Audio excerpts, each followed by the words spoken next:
If you've ever played chess, you know just how frustrating it can be. You find yourself in situations where you win your opponent's queen and you think that you're about to checkmate, only to find that you're the one getting checkmated. Congratulations, you played yourself. Or maybe you find yourself in positions where you don't know what to do and you just make a random move.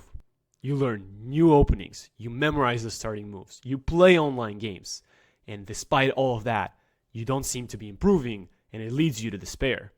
That, my friend, is because you do not know what the heart of chess is all about. Get it? Like the channel? Let's dive into what I believe are the two most important things, starting with patterns.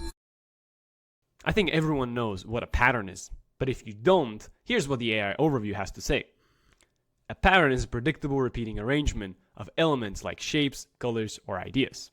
So what happens when we put chess in front of patterns? Well, we get a predictable piece arrangement of chess pieces in certain positions that would either lead to tactical motives or positional motives. But to really understand patterns, I think an analogy is in place. As in every competitive game or sport, chess has its defining characteristics. Take tennis, for example. To be a good tennis player, you need to develop a lot of skills, such as footwork, coordination, power, adaptability, mental fortitude, ground strokes, agility, focus, and so on. We can group all of these skills in two categories, physical and mental. If you're a top tennis player like this guy, you are both mentally tough and physically sharp. In chess, things aren't so different. You need to know and master a lot of things, understanding the value of your pieces, initiative, king safety, weak pawns, active pieces, candidate moves, weak squares, open files. One eternity later. And the list goes on and on. But similar to tennis, all of these can be summarized in 2 sentences. Here is the goat of chess, Magnus Carlsen, to summarize what chess is all about. I'm not going to read the whole quote, but essentially what Carlsen is saying is chess is about learning patterns and anybody can become quite decent at the game. But that begs the question, how do we actually study chess patterns? Well, I have the answer, but you're not gonna like it. Are you ready for it? It's trial and error. Take, for example, this position. Both sides have equal pawns. Black does have an outside pass pawn, and the only difference in the position is the minor piece. Black has a bishop on f8, while white has a knight on f1. Which piece do you think is better? In this situation, of course, the f8 bishop is stronger than the f1 knight. After the move a4, black is ready to make a pass pawn, and there's nothing that the knight on f1 can do to prevent that pawn from queening. But if you take a look at this example, after the blacks move knight g4, they are attacking the weak h2 pawn. So if white plays knight f1, they are going to be protecting the h2 pawn, and that knight on f1 is actually really important. There's a saying that goes, a knight on f8 equals no mate. And here, because we're with the white pieces, a knight on f1 equals no mate, even though it doesn't rhyme. However, in this other example, the knight on f1 is not doing anything, and instead, it needs to be closer to the center or the queen side to be able to stop the black's pawn. Once you learn such simple patterns, you can start applying them in your own games. If you see a knight on f1 and your king is not being attacked, then ask yourself, should I move my knight to a different square? Most often the answer is going to be yes.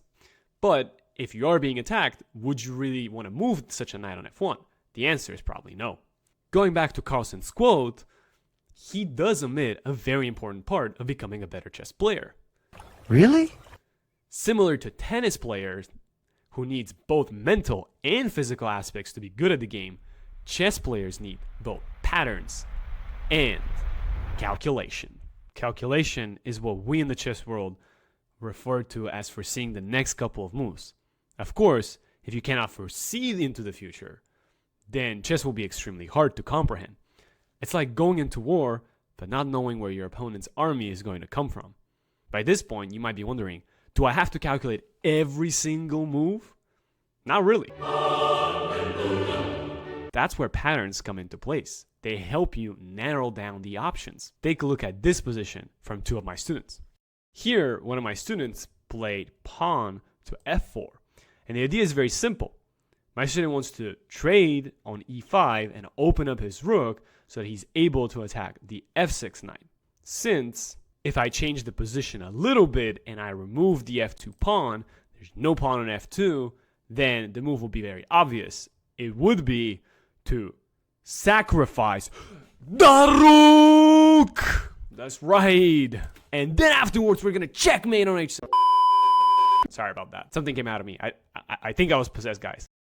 But going back to the starting position, instead of the move pawn to f4, which, although a logical move, actually allows black some pretty good counterplay, there was a better move.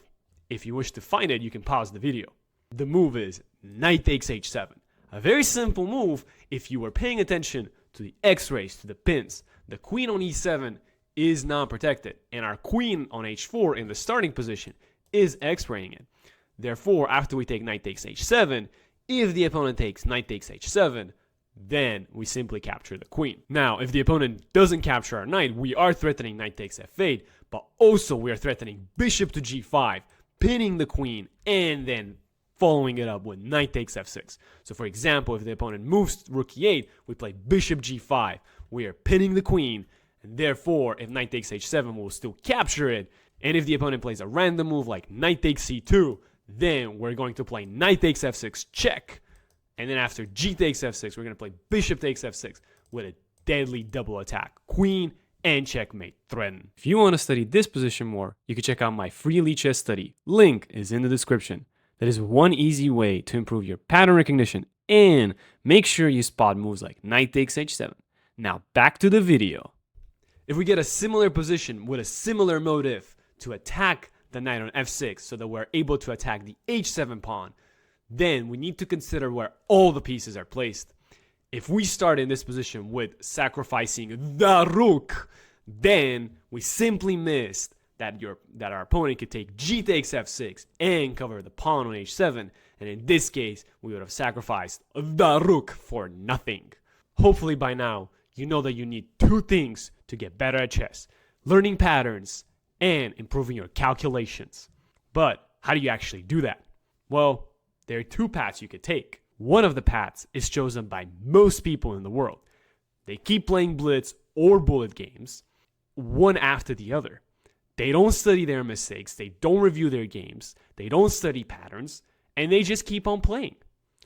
Instead, if you really love chess, if you want to get better at it, then you can dedicate 30 minutes per day to studying patterns and improving your pattern recognition. My recommendation will be to focus on the most basic tactical patterns, such as X-rays, unprotected pieces, pins, forks, double attacks, checkmate patterns. If you get better at those, then by practicing and working through such chess puzzles, you will naturally become better at spotting those same tactics in your own games. As for the positions in which there are no tactics and planning is involved, easiest thing you can do is study the pawn structure arising from the opening. Most openings have defining characteristics, and the pieces have universally agreed on best squares depending on the pawn structure. From there, you can study other pawn structures that look similar and compare how the pieces are placed there. That's one way to get better at pattern recognition. So in conclusion, expand your chess knowledge first and foremost by focusing on patterns and calculations. That is what the heart of chess is all about. It needs to be pumping for us to be able to play good moves.